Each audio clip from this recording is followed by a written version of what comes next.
তো বছর অক্টোবরে অন্তর্বর্তীকালীন সরকার ক্ষমতায় আসার পরে গুমের তদন্ত করবার জন্য একটা কমিশন করে দিয়েছে। কমিশনের খুব আন্তরিকতার সাথে অনেক পরিশ্রম করে কাজ করেছেন, কোনো সন্দেহ নাই। কিন্তু শুরু থেকেই আমরা যে দাবিটা করেছিলাম যে কমিশনটা আসলে গণতদন্ত কমিশন ফর্মে করা দরকার, পাবলিক হিয়ারিং হবে, গণশুনানি হবে, যেটা পরবর্তীতে আপনার অথবা লাইভ বিটিভি সম্প্রচার করবে।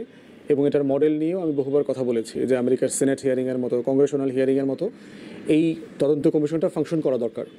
কারণ এটা বাংলাদেশের ইতিহাসের এত জঘন্যতম একটা অন্ধকার অধ্যায়, যেটাকে আসলে মানুষের জানানো দরকার, মানুষকে যে আসলে কি হয়েছে। হাসিনা যে লেভেলের অন্যায় করেছে গত 16 বছরে, আওয়ামী লীগ যা করেছে, কি করেছে।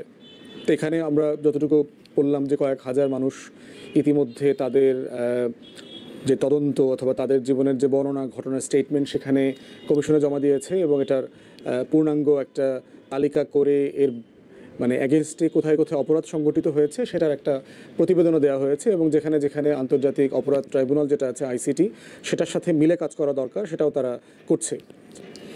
সমস্যা যেটা হয়েছে যে এই কমিশনটা মানুষের গল্পগুলোকে যেভাবে পাবলিক প্লেসে আনা দরকার ছিল, এটা তারা কোনোভাবে আনতে পারে নাই।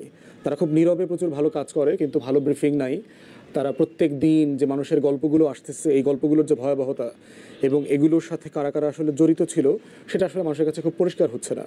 কিন্তু পৃথিবীতে আমরা দেখেছি, দক্ষিণ আমেরিকা থেকে শুরু করে পৃথিবীর বহু দেশে এই গণহত্যার যে কমিশনগুলো হয়েছে সেগুলো আসলে সবসময় ওপেন ছিল। মানুষ সেখানে দেখতে পেরেছে কি হয়েছে, বর্ণনাকারীদের গল্পগুলো শুনেছে, গণমাধ্যম সেগুলো লাইভ ব্রডকাস্ট করেছে। সেই জায়গাটাতে এখানে ঘাটতি আছে।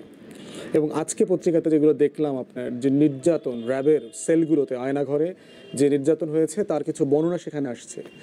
যেমন ধরেন আপনার ওয়াটার বোর্ডিংয়ের কথা আসছে। এবং এই 4-5 রকমের বর্ণনার কথা শুনে আমার সেই গুয়ান্তানামো বে, যে কিউবার একটা অংশ যেটা আমেরিকার কাছে লিজ নেওয়া, সেই জায়গাতে যে আপনার 9/11-এর পরে যে আপনার মানে হাজার হাজার মুসলমানদেরকে সারা দুনিয়া থেকে গ্রেফতার করে নিয়ে ওখানে রেখেছে এবং তাদের উপর যে নির্যাতনগুলো করেছে, যে এক্সট্রাঅর্ডিনারি রেন্ডেশনের কথা এসছে, সিআইএর রিপোর্ট পরবর্তীতে এসছে, সেগুলোর কথা মনে পড়েছে যে আসলে কী পরিমাণ তাদেরকে আপনার নির্যাতন করা হয়েছে।